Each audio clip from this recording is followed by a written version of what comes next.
Hello everyone, welcome back to my garage. Today I'm going to do part 2 in the series of where I'm talking about a brief history of the classic and vintage Vise companies.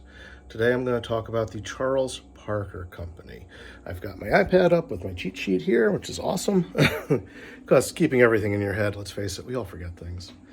But first, to show off a few of the Vises, then we'll talk a little bit about the company. So I have here a selection of Charles Parker Vises. Here we have the Parker number 4 with 5¼ inch jaws, a 973 and a half. Let me get that camera up there. Then we have the fully restored number 23X and the 249X I just picked up the other day. I'm very proud of this guy here. Very smooth, incredible movement, and very clean. So let's talk a little bit about Parker. I think, hey, that sits out nicely there. That's a good spot for that. I'm gonna have to get, we'll have to get a tripod at some point if I keep doing this. Tell me what you guys think, or if you have any recommendations on that.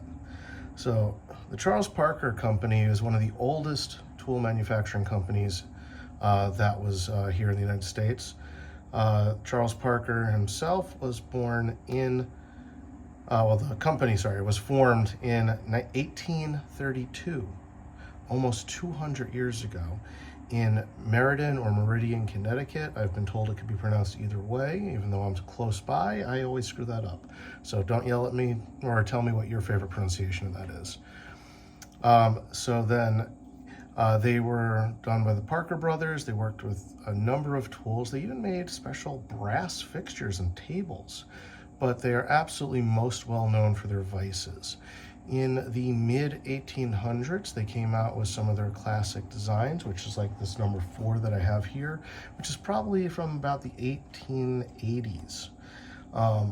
Then as they progressed, they went through a variety of numbering systems. This 23X and this 249X are probably from the very early 1900s, maybe even as late as the 1920s, but I believe that probably the 19-teens is most likely the latest. In and around the 1930s, they came out with some new patents or repatented a few things.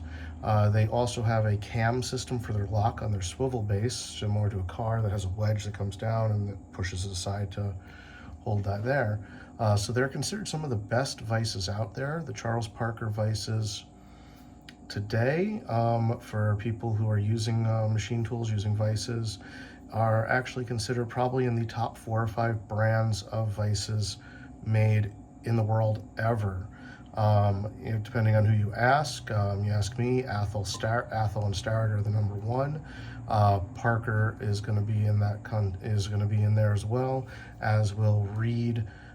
Prentice is usually kind of just below them, though they are one of the vintage and classic ones. There's a nice argument sometimes as to who the absolute best pieces ever made were. For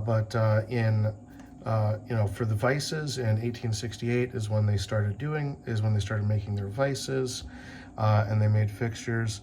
Then through the early 1900s, they continued going through that. In 1940, they acquired the Bradley and Hubbard Manufacturing Company, and then around 1950, they acquired the Hall and Prentice Company, and later on, they were purchased.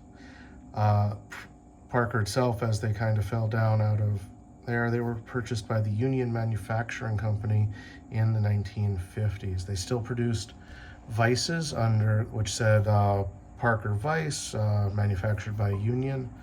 Those are considered good vices, but they're not at the same quality that they had previously. And they, for a few years after acquiring Prentice, they discontinued it as well. You'll occasionally see some Prentice Vise made by Parker in Connecticut. This tells you a little bit about what's going on with the Charles Parker Company. They were around for a long time. They produced vices. They produced coffee grinders, which are highly collectible. They produced shotguns at one point. They produced brass and antique tables and brass fittings and fixtures. And some of their pieces I see here, their art brass was focused on tables and shelves and is currently on design in the Dallas Museum of Art, the St. Louis Art Museum, Yale University Art Gallery, and other museums around the world are showing them. They're considered some of the highest quality art brass pieces, and their quality really shows. So if you ever have a chance to pick up a Parker Vise, especially the pre-Union styles, it's highly recommended. These are almost bulletproof. You'll see them in all sorts of conditions. Covered with paint, you'll see them rusting out here, having been left out, but a wire wheel and some oil will take care of that. One of the biggest things to look for Parkers is their retention system. They use this collar here, which helps hold the meatball and screw in. And they came in all different sizes for the different vices. So this is the most difficult part to replace of a Parker. People have cast these, people are making these. I've even seen 3D printed ones. But because Parker had such a long history, over 100 years making vices, these did not get unified really until the change to the 9.5 and 9.7 series vices, which basically stayed uniform up until Union bought them, and the Union redesigns got a little thinner. It was a different type of class, but those were also uniform.